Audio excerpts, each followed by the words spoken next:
नमस्कार दोस्तों, आप सभी का स्वागत है टारगेट विद नीतीश पे। आज हम संविधान सभा से जुड़े 10 महत्वपूर्ण प्रश्नों के भाग 2 में आपके सामने उपस्थित हैं। आइए शुरू करते हैं।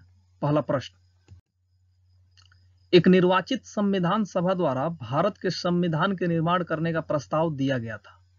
ऑप्शन ए है अगस्त प्रस्ताव द्वारा, ऑप्शन बी है क्रिप्स प्रस्ताव द्वारा, ऑप्शन सी है भारत सरकार अधिनियम 1935 द्वारा और ऑप्शन डी है कैबिनेट मिशन योजना द्वारा। दोस्तों, यहां निर्वाचित संविधान सभा की बात हो रही है, अर्थात लोगों द्वारा प्रत्यक्ष या अप्रत्यक्ष रूप से जिसके सदस्य चुने गए हो। तो दोस्तों, क्वेश्चन नंबर 1 का सही उत्तर होगा क्रिप्स प्रस्ताव द्वारा। आइए व्याख्या देख लेते हैं। एक निर्वाचित संविधान सभा द्वारा भारत के संविधान निर्माण की बात क्रिप्स मिशन प्रस्ताव 1942 के द्वारा दिया गया था, किंतु युद्ध समाप्त होने के पश्चात इसे भी कांग्रेस और मुस्लिम लीग ने रिजेक्ट कर दिया। गांधी जी ने इस प्रस्ताव को पोस्ट डेटेड चेक कहा था। दोस्तों, इसका सीधा मतलब हुआ कि जो निर्वाचित संविधान सभा थी, क्रिप्स मिशन प्रस्ताव में यह कहा गया कि इसका जो गठन होगा वह द्वितीय विश्व युद्ध जब समाप्त हो जाएगा उसके बाद होगा। इसे भी कांग्रेस और मुस्लिम लीग ने रिजेक्ट कर दिया था। अगला प्रश्न, निम्नलिखित में से कौन सा कथन संविधान सभा के बारे में सत्य नहीं है? ऑप्शन ए है यह वयस्क मताधिकार पर आधारित नहीं थी, ऑप्शन बी है वह प्रत्यक्ष निर्वाचन का परिणाम थी, ऑप्शन सी है वह बहुदलीय निकाय थी और ऑप्शन डी है उसने अनेक समितियों के माध्यम से कार्य किया। दोस्तों, यहां अगर ऑप्शन जो दिया है इस पर अगर हम फोकस करें तो आप देखेंगे कि प्रारूप समिति, मौलिक अधिकार पर बनी समिति, इस प्रकार की अनेक समितियां थी। इस प्रकार क्वेश्चन नंबर 2 का डी ऑप्शन तो बिल्कुल सही है, उसने अनेक समितियों के माध्यम से कार्य किया। वह बहुदलीय निकाय थी, बिल्कुल सही है, क्योंकि इसमें मुस्लिम लीग, कांग्रेस, कम्युनिस्ट पार्टी इत्यादि पार्टियों ने भाग लिया था। इस प्रकार संविधान सभा जो थी वो बहुदलीय निकाय थी, क्योंकि बहुत से दल के लोग इसमें पार्टिसिपेट किए थे और चुने गए थे। ऑप्शन बी है वो प्रत्यक्ष निर्वाचन का परिणाम थी। दोस्तों, ये कथन गलत है, क्योंकि जो संविधान सभा के सदस्यों का निर्वाचन हुआ था वह प्रांतीय विधानसभा के सदस्यों के द्वारा हुआ था, और प्रांतीय विधानसभा के जो सदस्य थे वे लोगों द्वारा प्रत्यक्ष रूप से चुने गए थे। तो यहाँ आप देख रहे हैं कि लोग जो हैं किसी और को चुन रहे हैं, और जिसको चुन रहे हैं वह चुन रहा है संविधान सभा के सदस्यों को। इस प्रकार यह अप्रत्यक्ष निर्वाचन के माध्यम से संविधान सभा बना होगा। तो वह प्रत्यक्ष निर्वाचन का परिणाम थी, यह गलत हो गया।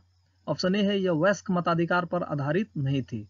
दोस्तों, संविधान सभा वयस्क मताधिकार पर आधारित थी, क्योंकि लोगों ने सबसे पहले अप्रत्यक्ष रूप से संविधान सभा के सदस्यों को चुना था। उन्होंने सबसे पहले प्रांतीय विधानसभा के सदस्यों को चुना, और प्रांतीय विधानसभा के सदस्य जो हैं वो संविधान सभा के सदस्य को चुने। इस प्रकार ये भी कथन गलत है, क्योंकि संविधान सभा वयस्क मताधिकार पर आधारित थी, और यहाँ ऑप्शन दिया है ये वयस्क मताधिकार पर आधारित नहीं थी। तो इस प्रकार क्वेश्चन नंबर 2 का उत्तर होगा सत्य नहीं है। अगर किसी प्रश्न में पूछा जाए तो आप इसे गलत सत्य नहीं को काट कर वहां पे गलत लिख दें, कब के बारे में गलत है। तो यहाँ पे 2 कथन गलत है, ए और बी। इस प्रकार क्वेश्चन नंबर 2 का सही उत्तर होगा 1 नंबर, ए और बी। आइए व्याख्या देख लेते हैं। संविधान सभा के गठन के लिए राज्यों की विधानसभाओं का उपयोग निर्वाचन मंडल के रूप में किया गया था। निर्वाचन मंडल के सदस्यों का निर्वाचन वयस्क मताधिकार के आधार पर हुआ था। इस प्रकार संविधान सभा के सदस्यों का निर्वाचन अप्रत्यक्ष रूप से हुई थी। संविधान सभा में अनेक दलों के लोग शामिल थे, जैसे कि कांग्रेस, मुस्लिम लीग, कम्युनिस्ट पार्टी और अन्य। संविधान सभा ने अपने कार्यों के संचालन के लिए अनेक समितियों का गठन किया था, जैसे कि प्रारूप समिति, संविधान सभा कार्यकारिणी समिति आदि। तो इस प्रकार आप देख रहे हैं कि दोस्तों, जो निर्वाचन मंडल बना है वो लोगों के द्वारा चुने गए, जो लोग चुने हैं उनके माध्यम से निर्वाचन मंडल बना है, और जो निर्वाचन मंडल बना है वह निर्वाचन मंडल जो है संविधान सभा के सदस्यों को चुना है। उदाहरण के रूप में आप समझ सकते हैं कि आज के समय में जिस तरह राष्ट्रपति का चुनाव होता है कि सबसे पहले हम विधायक को चुनते हैं, सांसद को चुनते हैं और सांसद और विधायक मिलकर राष्ट्रपति को चुनते हैं, ठीक इसी प्रकार अगर राष्ट्रपति की जगह पर आप संविधान सभा के सदस्यों को रख लें तो इसी तरह का चुनाव हुआ था कि हम सभी राज्य के जो लोग थे उस समय सभी प्रांतों के लोगों ने अपने विधानसभा के जो सदस्य थे उनको चुना था और विधानसभा के सदस्य जो हैं संविधान सभा के सदस्यों को चुने थे।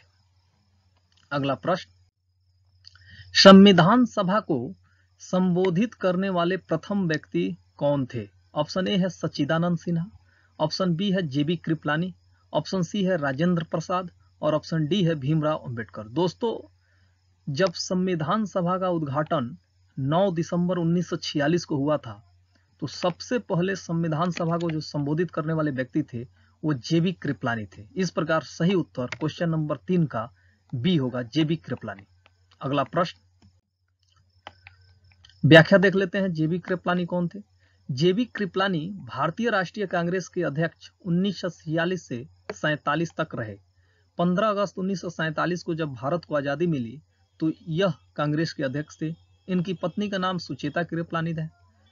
आप दोस्तों जानते होंगे कि सुचेता कृपलानी को भारत की प्रथम महिला मुख्यमंत्री होने का गौरव प्राप्त है। अगला प्रश्न, भारत के लिए संविधान की रचना हेतु संविधान सभा का विचार सर्वप्रथम किसने प्रस्तुत किया था? ऑप्शन ए है स्वराज पार्टी ने 1934 में, ऑप्शन बी है कांग्रेस पार्टी ने 1936 में, ऑप्शन सी है मुस्लिम लीग ने 1942 में और ऑप्शन डी है सर्वदलीय सम्मेलन ने 1946 में। दोस्तों, संविधान की रचना हेतु संविधान सभा का विचार सर्वप्रथम जिस पार्टी ने प्रस्तुत किया था उसका नाम था स्वराज पार्टी। इस प्रकार क्वेश्चन नंबर 4 का सही उत्तर ए होगा। आइए व्याख्या देख लेते हैं। मई 1934 में रांची में गठित स्वराज पार्टी ने आत्मनिर्णय के आधार की मांग की और एक प्रस्ताव पारित किया जिसमें कहा गया कि वयस्क मताधिकार के आधार पर निर्वाचित भारतीय प्रतिनिधियों की एक संविधान सभा होगी जो संविधान का निर्माण करेगी। भारतीयों की ओर से संविधान सभा की मांग करने का यह प्रथम अवसर था। इस प्रकार क्वेश्चन नंबर 4 का सही उत्तर ए होगा। अगला प्रश्न, भारत के संविधान का प्रारूप तैयार करने वाली संविधान सभा के सदस्यों को ऑप्शन ए है ब्रिटिश संसद द्वारा नामित किया गया, ऑप्शन बी है गवर्नर जनरल द्वारा नामित किया गया, ऑप्शन सी है विभिन्न प्रांतों की विधानसभाओं द्वारा चुना गया और ऑप्शन डी है भारतीय राष्ट्रीय कांग्रेस और मुस्लिम लीग द्वारा चुना गया। दोस्तों, संविधान सभा का प्रारूप तैयार करने वाली जो संविधान सभा के सदस्य थे, अभी अभी हम लोग डिस्कशन किए हैं कि इनका चयन विभिन्न प्रांतों की विधानसभाओं द्वारा चुना गया। इस प्रकार क्वेश्चन नंबर 5 का सही उत्तर सी होगा। आइए व्याख्या देख लेते हैं। विभिन्न प्रांतों के लोगों ने वयस्क मताधिकार के आधार पर विधानसभाओं का निर्वाचन किया। इन विधानसभाओं के सदस्यों द्वारा ही संविधान सभा के सदस्यों का निर्वाचन हुआ। इस प्रकार हम कह सकते हैं कि संविधान सभा के सदस्यों का निर्वाचन अप्रत्यक्ष रूप में हुआ। अगला प्रश्न, संविधान सभा के उपाध्यक्ष कौन थे? ऑप्शन ए है हरेंद्र कुमार मुखर्जी, ऑप्शन बी है जेबी कृपलानी, ऑप्शन सी है सच्चिदानंद सिन्हा और ऑप्शन डी है इनमें से कोई नहीं। दोस्तों, संविधान सभा के उपाध्यक्ष जो थे वे हरेंद्र कुमार मुखर्जी हैं। इनको शॉर्टकट में HC मुखर्जी भी कहा जाता है। दोस्तों, भारतीय संविधान सभा की पहली बैठक 9 दिसंबर 1946 को हुई थी और दूसरी बैठक 11 दिसंबर 1946 को हुई थी।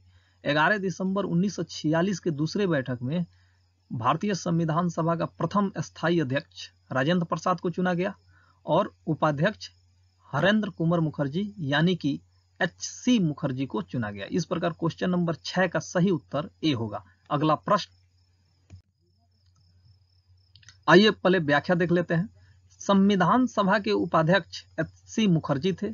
यह बंगाली ईसाई और कलकत्ता विश्वविद्यालय के पूर्व वाइस चांसलर थे।